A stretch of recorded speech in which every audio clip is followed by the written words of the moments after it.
So, children, we are here up with the with another story of your English literature. It is lesson 14, the day Benny Pesci lost her voice. Benny Pesci, whatever you say. Okay. So, this is a lady who has lost her voice, and this story is written by, who's the author or the storyteller here, who has written this story is Suparna Datta. Suparna Datta. She is an Indian author who has many short stories to her credit. In her writings, Suparna gives a fresh lease of life to seemingly insignificant incidents in our everyday life. So, she is an Indian author who has written many short stories, and she is giving a fresh life to many non-important incidents. Insignificant incidents means non-important incidents are becoming important for her through her writings. So this is what Suparna Datta does. This is into her credit. Then I'll give you a short summary of this story. See, Benny Pesci Benny Pesci is a lady and she is old, but she is old in her age but not in her manners. Like, she is highly talkative lady. You can't think of a moment when she does not talk. So till the end of the village or till the margins of the village, it is well known that Benny Pesci is highly talkative. She's a compulsive talker. She can never stop talking. Even if she is silent and alone, then also she continues to talk. And if you see, if she is alone, then in a round table type of conference, she will talk to herself. Then she will change her role, imitate some other person, and then again talk. Then she will imitate some other person, change her role, then once more she will talk. So in a round table conference type of manner, even if she is alone, she will continue to talk. Even while she is milking the cow, she is talking. But suddenly a strange thing happened. What was that strange thing? One day she lost her voice. One day a strange thing happened, and all of a sudden Benny Pesci lost her voice. So the whole village was in doubt, and like a highly talkative lady, how can she lose her voice? So all were worried. What happened to Benny Pesci? Why she stopped talking? Why such a thing happened?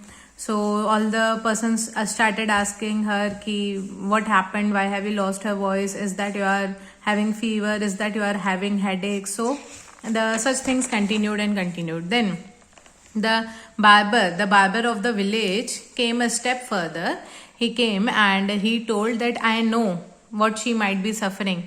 Similar thing happened to Dinu Mandal. Dinu Mandal was another person in their village. So he told similar thing happened to Dinu Mandal. So she might also be having the same thing.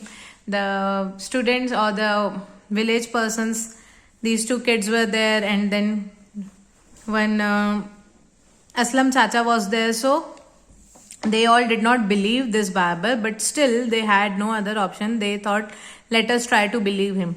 So this village barber told that she might be caught up by the ghost on the neem tree.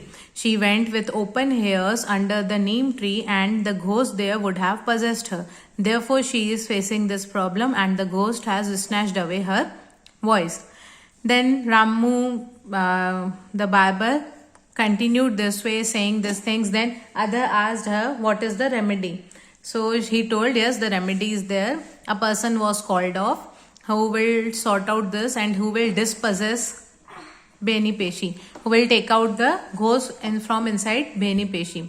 So that person came, and a pyre was lit, and that person tried to continuously broom over Benny Pesci. He tried to hit broom to Benny Pesci. Then Benny Pesci could not bear this. Then she took that broom and hit that person back who was hitting her. And Benny Pesci made him to run to the end of the side there. Then again it was happening and continuing. Then suddenly the brother of Benny Pesci arrived, and he asked why the whole village has gathered here. What is the problem? Then people told him that Beni Peshi can't tell you what is the problem. She has lost her voice. And then what he did, he took out one paper, and in that paper there were dentures, a pair of dentures, which was having fresh teeth and also the pair of gums. So a full setup of denture he took out from his pocket, and then he gave it and handed over to Beni Peshi and told him that from next day don't go in the river for bathing, otherwise in the river it will flow away with you. So then it was realized that Beni Peshi went to the river and there she lost her tooth or the set of teeth, and because of that she is not able to talk, and also she did not like to talk without her pair of teeth, because the village will come to know that she is teethless. She is having a artificial set of teeth. So this all continued. Beni Peshi told her brother, why you brought this near in front of the village people? They would come to know that I am not having my own set of teeth. So this was all a fun part. At the end, Beni Peshi was also blushing, and she has finally come out of possession of the ghost. It is very sarcastic remark.